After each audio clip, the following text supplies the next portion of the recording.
ജീവനിൽ ഭയന്ന് ഇന്ത്യയിൽ അഭയം പ്രാപിച്ച ബംഗ്ലാദേശ് മുൻ പ്രധാനമന്ത്രി ഷെയ്ഖ് ഹസീനയെ വിട്ടുകിട്ടണമെന്ന് ആവശ്യപ്പെടുന്നവരോട് ഇന്ത്യയുടെ മറുപടി വളരെ വ്യക്തമാണ്.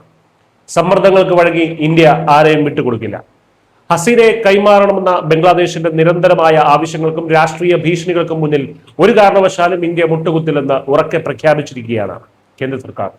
അയൽ രാജ്യത്തെ ആഭ്യന്തര പ്രശ്നങ്ങളുടെ പേരിൽ ഇന്ത്യയെ ഭയപ്പെടുത്താമെന്ന് കരുതുന്നവർക്കുള്ള അതിശക്തമായ ഒരു താക്കീത് കൂടിയാണത്.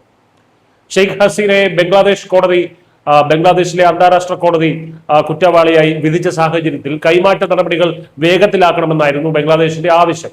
എന്നാൽ അവിടെ നടന്ന വിചാരണ നടപടികൾ തീർത്തും ഏകപക്ഷീയമായിരുന്നുവെന്നും വധശിക്ഷ പോലെയുള്ള കടുത്ത വിധികൾ പ്രഖ്യാപിക്കപ്പെട്ട പശ്ചാത്തലത്തിൽ ഹസീനയെ അങ്ങനെ കണ്ണടച്ച് വിട്ടുകൊടുക്കാൻ കഴിയില്ല എന്നുമാണ് ഇന്ത്യ ഗൗരവമായി പരിഗണിക്കുന്നത്. രാഷ്ട്രീയ സമ്മർദ്ദങ്ങൾക്കോ നയതന്ത്ര തന്ത്രങ്ങൾക്കോ വഴങ്ങി ഇന്ത്യ ഒരു തീരുമാനവും എടുക്കില്ല. ഷെയ്ഖ് ഹസീനയെ കൈമാറുന്ന കാര്യത്തിൽ ഇനി അന്തിമ തീരുമാനം എടുക്കേണ്ടത് ഇന്ത്യൻ സർക്കാരല്ല, മറിച്ച് സ്വതന്ത്രമായ ഇന്ത്യൻ നീതിന്യായ വ്യവസ്ഥയും കോടതികളുമാണ് എന്നാണ് കേന്ദ്ര സർക്കാരിന്റെ നിലപാട്. അഭയം ചോദിച്ചെത്തിയവരെ സംരക്ഷിക്കുന്ന ഇന്ത്യയുടെ ഈ ശക്തമായ നിലപാട് ഇരു രാജ്യങ്ങളും തമ്മിലുള്ള നയതന്ത്ര ബന്ധത്തെ വലിയ രീതിയിൽ തന്നെ ബാധിച്ചിട്ടുണ്ട്. ഇതിന്റെ ഫലമായി ഈ മാസം 21-ന് നടക്കേണ്ടിയിരുന്ന ബംഗ്ലാദേശ് പ്രധാനമന്ത്രി താരിഖ് റഹ്മാന്റെ ഇന്ത്യ സന്ദർശനം പോലും ഇപ്പോൾ പൂർണ്ണമായും അനിശ്ചിതത്വത്തിലായിരിക്കുകയാണ്.